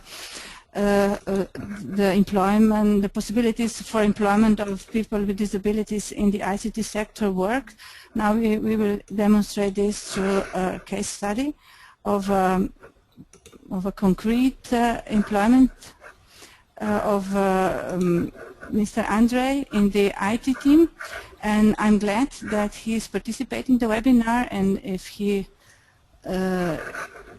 despite the fact that we have filmed the interview with him ahead, I will be very glad if he participated actively in the webinar as well. So, welcome. And Andrei, he was referred to our Maribor Vocational Rehabilitation Center by the rehabilitation counselor at the Maribor Employment Service. In the objectives, the aims of the referral was that he would participate in the vocational rehabilitation assessment and rehabilitation process in order to see the level of his employability and also to find employment for him if it would be possible at that time on the labor market. So he is 34, a salesman by occupation. He has, before being referred to our vocational rehabilitation center, he has worked for a few months and mostly as a salesman and support. And he was at that time for 2 years already registered at the employment service. The employer that participating in this case study is an IT team. They are providing solutions for business processes, and they employ 7 people now. So Andre was participating in on the job training, on the work of maintenance of hardware and software, and he mostly did assembly of computers, components, computer repairs, software installation and control. The staff that worked or participated, collaborated with him in our Maribor service were a social worker who was also his case manager, an occupational medicine specialist, occupational therapist, psychologist, and rehabilitation technologist. So this is just to open the case study before a short break. So we meet in 5 minutes, let's say in 11, at 12. At noon. At 12, at noon. yeah. Okay. So, Thank you. See you soon. Bye. Yeah, thank you. I would like to hear participants if everything is fine from their side. Yeah. Yeah. Yes. Okay, great. So see you here in 5 minutes. Okay. Il y en a 2 aujourd'hui, Tessa et Benoît.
Hello? So, we continue? Yes, what's happened to you So, with your screen? So, okay, so now you can see it? Yes. Okay, now it works, I can see it. Okay, so as I said at the beginning, we have filmed the interviews with the employer, with Mr. Dejan Skok and with Andrei, who is joining this webinar. So now first we have subtitled the interview, so you will be able to follow, and I hope also the picture will be okay, but otherwise the subtitles are visible quite well. So now I will start the video.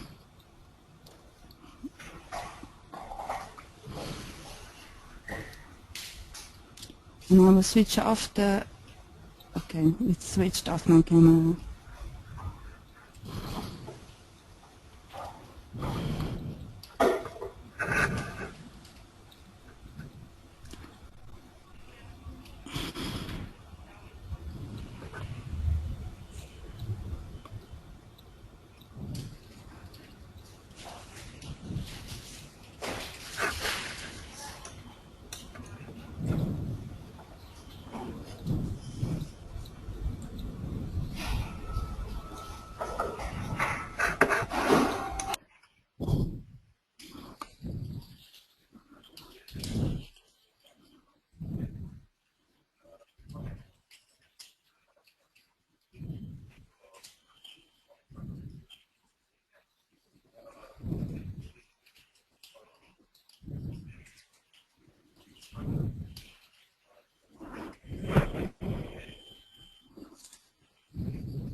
Andrea, you mute yourself, so you should unmute your microphone. Great. Okay, this was Yes. the video, the interview with the employer. So now we continue with the interview with Mr. Andre, with the employee. So, okay. Does participant some time? Yeah, do participants have any question or comments? Yes, we could ask.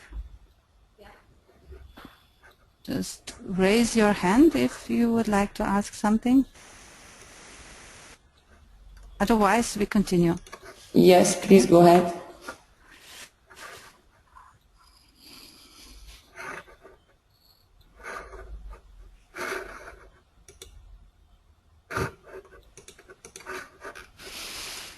It takes some time.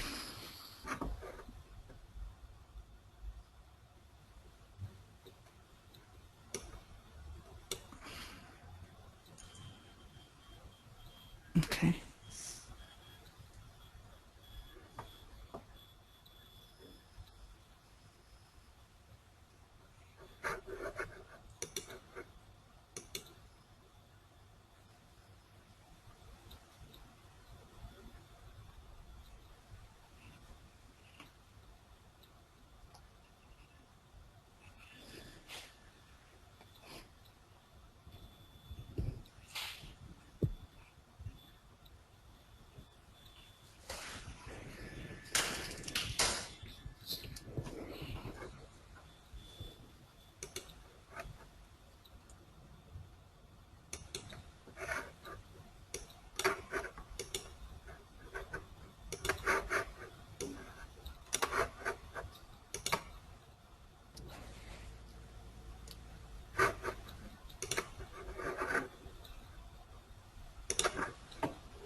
Alessandra, please unmute your microphone. Yes. Oh.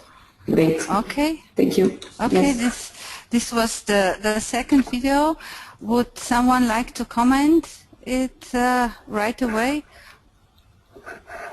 Otherwise, I would like to present the perspective of our colleagues. I will talk on behalf of Predrag and Mateja, who actually presented me with the information about Andrej's vocational rehabilitation. So I will present this. Then we can have the session about the transferability and discuss things more in details. So as I already told you, Andrej was referred to the vocational rehabilitation team from the employment service. They have done first a 2 weeks needs assessment that based on what his individual rehabilitation plan was developed, and when he was included in the vocational rehabilitation process, the activities that he participated in included active job seeking, exploring career interests, matching competences with work opportunities, rehabilitative training in some tasks, but during that time he did not express any explicit interest or experiences in with computer work. So while he was in training, a coincidence happened when one of the VRC computers broke down, and Andrej offered to try to repair it. By doing this, very competently, he proved to the team that he could be very successful in this line of work. He was given further work with computer repair and maintenance during training, and his case manager contacted IT team and presented his competencies. They invited Andrej for an interview, and to make it easier, the social worker did counseling and role-played the interview with him. So the interview succeeded, as you already saw, and he started the on-the-job training in September 2013. He worked under the supervision and coaching of his mentor. He started working for 6 hours at first and could achieve full-time endurance gradually. Throughout the on-the-job training, his work pace has been a little slower, and his efficiency stabilized at about 70%. So despite this, the employer decided to employ Andrej in the form of supported employment and could apply for a 30% minimum wage subsidy at the disability fund. Being a mainstream employer, IT team could also get reimbursement for ongoing support based on the individual support plan that was developed by the VRC team. And as the employer already said, they are also receiving the bonus for exceeding the quota. And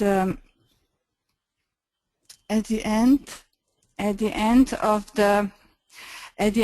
this on-the-job training, in order to be able to apply for the supported employment benefits, the work performance evaluation was done, where the need for support, the level of the need and the kind of the support were defined, and also the level of efficiency was estimated. So actually in May this year, he was employed in supported employment, and as you saw, everything works very well for everybody. And when I talked to my colleagues in Maribor Vocational Rehabilitation Center, they said, I asked them what would they recommend to others professionals and employers to get more of such really good practices of employment persons with disabilities in the ITC sector. They said that we should really enable our clients to explore, try out this kind of skills, and we should really encourage them and enable them also some formal or informal training in these areas. Not only through on-the-job training, but also through options that should be available to the employment service and other or education. So what they also felt important was that the client need to have a certain level of ITC skills before going to the on-the-job training with employers. This was really crucial because, as I said before, the employers, they don't have time and sometimes also the skill to really train people with disabilities in this line of work. So this means that we also need to provide some basic training to our clients. And then what was also very important was that the communication really needs to be very open about the possibilities, the limitations, and everything that could be a problem needs to be discussed openly, and problems should be resolved as they arise. So, and what is also very important, that the employer is really reassured about what to expect in relation to client's disability, and the ongoing support is obviously the key. And in talking with this specific employer, but also with other employers, it is really important that we encourage them that they actually compare and evaluate the performance of persons with disabilities with the same criteria as their other employees, because this actually gives the real opportunity to become a member of a team on an equal basis, with or without additional support. So this would be it with our presentations, and now I open the floor for discussion in relation to the transferability of the mechanisms that we introduced and presented. So now I'm really looking forward to any questions, to any comments, and of course now we need to discuss the benefits of our mechanisms and collaboration system with employers. So you're welcome to share.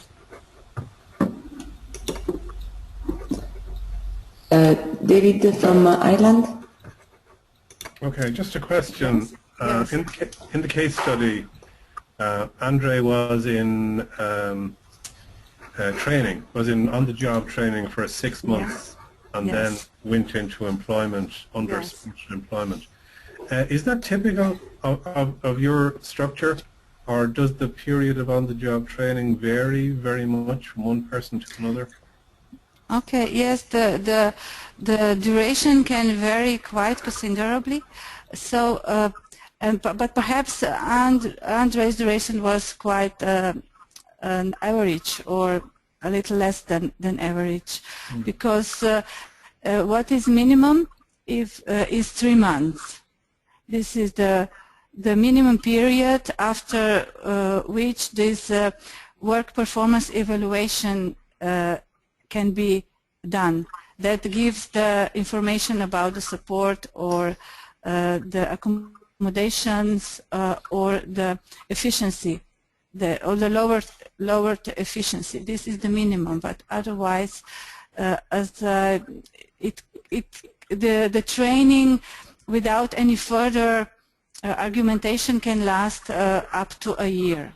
But this really depends on the needs of individual clients, and also on the possibilities with the employer. So sometimes, if there is there is an outcome into employment, we can prolong the training.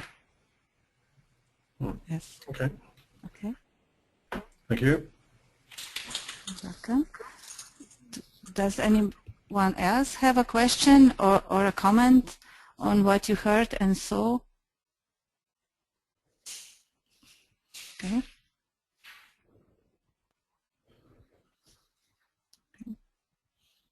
Hello, this is Rasa. Yes. Oh, I have a question. okay. Hi. My question is about, do you have many companies, many employers from the ICT field that in the companies where you can send your clients to do on-job training? Well, I can't give you the numbers, but now we are more and more looking for employers in the ICT sector. But recently, for example, we are quite a lot collaborating with, we have been collaborating with the telecommunication companies, because especially in their call centers, then where they offer customer research or customer support, or well, when where they sell some products, IT products and things like that, then then we see possibilities to collaborate there. I think that one of the participants of the webinar is actually an employee of one of these companies, that the T2 company, which we also presented in our other best case practices in the national mapping. So, but now we are really looking more and more for these possibilities. Thank you. Okay. Is there another question?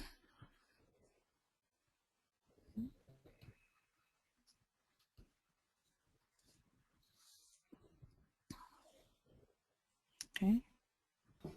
Yes, Raza, again. I have one more question. Yes, please. But yes, it's not about ICT, but general. When employer employs the person with disability, does that person is somehow, let's say, is it more difficult for the employer to end the contract with a person with disabilities than with other employees? Yes, thank you. Yes, it is, and this is one of the fears and sometimes the barriers with employers when they are deciding to employ a person with disability.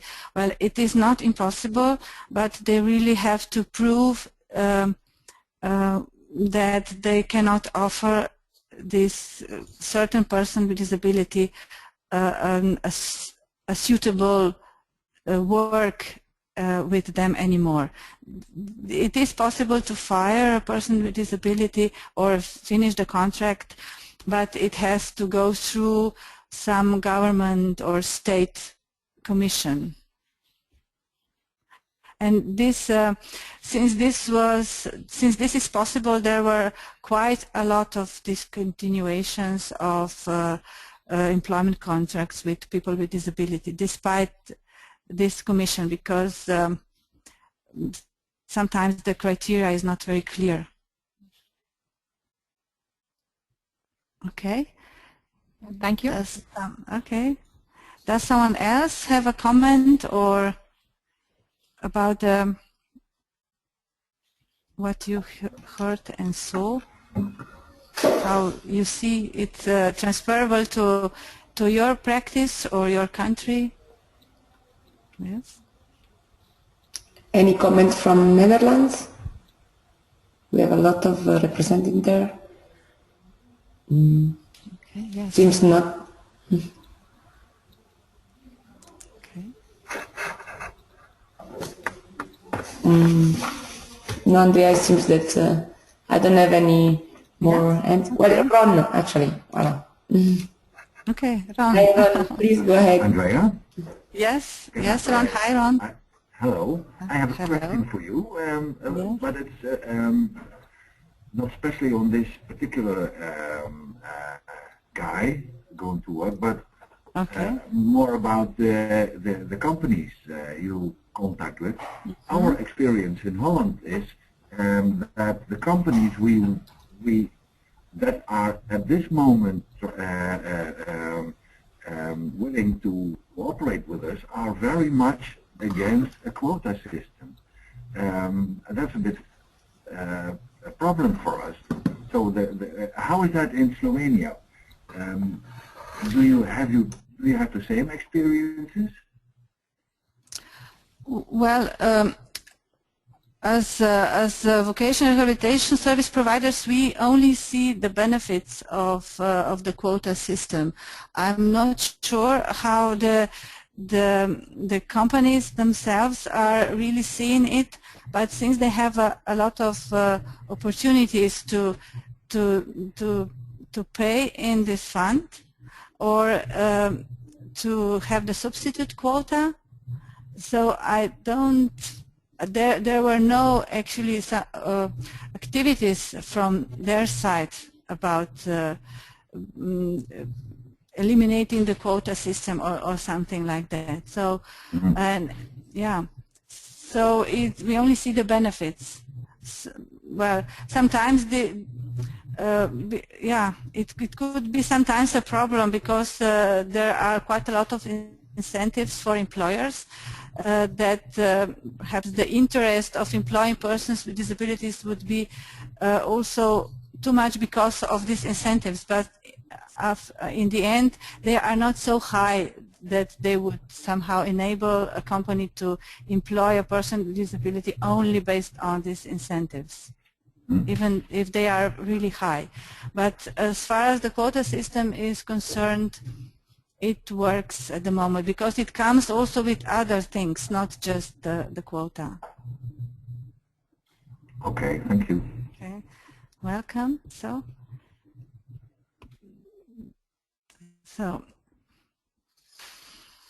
yeah.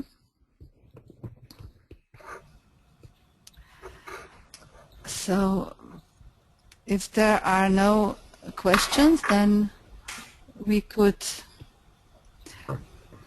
conclude the webinar. So I would really like to thank very much everybody for the participation, also to the speakers and the participants, especially our client, Mr. Andrei. So I would like to thank you again to be willing to participate in this webinar.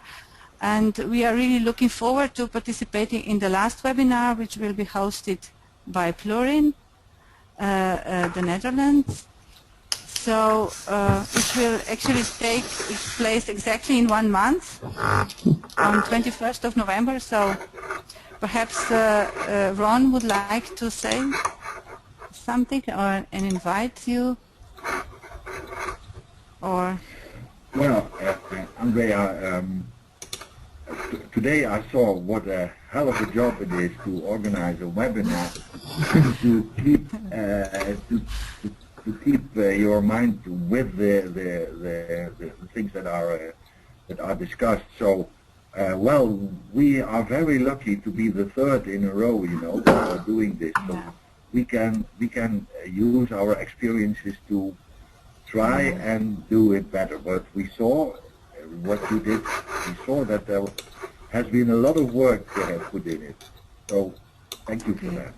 Okay, thank you very much. And I also thank everyone for the patience with the technical and also other beginners' mistakes, because this is really a special experience to work through a webinar interface, and I hope that you enjoyed it a little bit as well. So see you.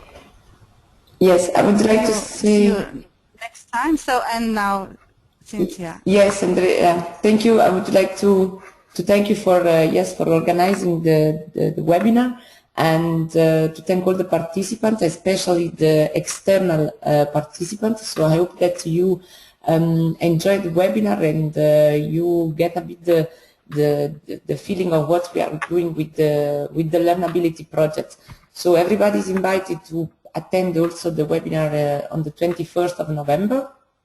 organized by Florin. And I would like to say that this is an innovative way that we are experimenting in EPR for our meeting and to save money in traveling, and also to show that we are willing to work with the new technologies. We are not talking only for in the project, but we are also trying to making experience of that. So thank you for giving it a try, and hope that you will like it, so that we can do it more and more in that way, without to lose, of course, the face-to-face and the personal meetings. So does anyone want to say something before closing? No, but I would also like to thank everyone for their participation in the webinar, and I hope for the webinar, and I'm looking forward to the webinar from our partner in Plurain. Okay, great. Thank you, Alessandra. And please take only 2 minutes to answer the survey at the end of the webinar. Okay, so I'm closing now. Bye, enjoy. Thank you. Thank you. Thank you very much. So interesting webinar. Thank you. Bye, everybody. Bye. See you in Mulhouse soon. Yes. Yeah. Yes, Oh, we indeed. are looking forward to. Okay. Yes, bye.